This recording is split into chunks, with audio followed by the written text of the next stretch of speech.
বাবা তো মধুস্মৃতির ঘটনা না, বাবা হচ্ছে একটা স্তম্ভ। একটা একটা সন্তানের জন্য বাবা হচ্ছে একটা পিলার, যে পিলারের মধ্যে দিয়ে বেড়ে ওঠা যায় মানুষের জীবন। তা আমার বাবাও ঠিক তেমনি আমার কাছে। বাবা হচ্ছে আমাদেরকে লালিত পালিত করে। উনি না খেয়ে লালিত পালিত করে।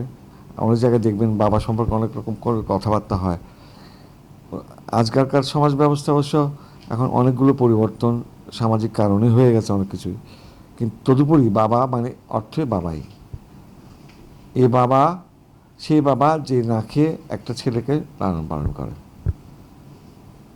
তো আমার বাবার সাথে আমার একটা সম্পর্ক ছিল অন্যরকম, যেহেতু আমি আমাদের পারিবারিকভাবে মুদ্রণ জগতের সাথে আমাদের একটা সম্পর্ক ছিল সব সময়।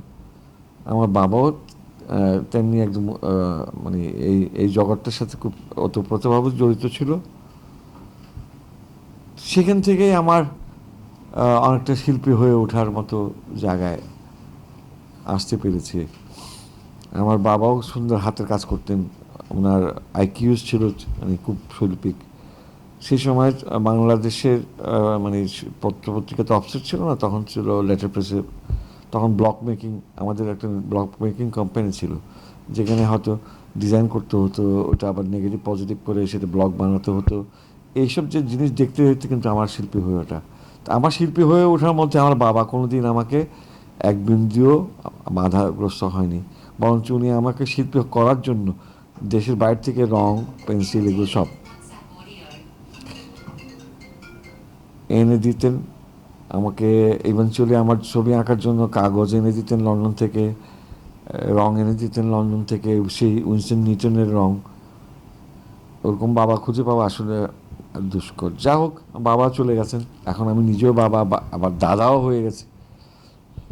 এই যে ভিতরে অন্তর্নিহিত একটা ঘটনা বাবার, সেটা আসলে কি বলা যায়, সেটাকে ফিল করা যায় কিন্তু বহিঃপ্রকাশ করা যায় না। এটা বহিঃপ্রকাশের মোটেও জিনিস নয়, এটা হচ্ছে অন্তরের অন্তঃস্থলের জিনিস।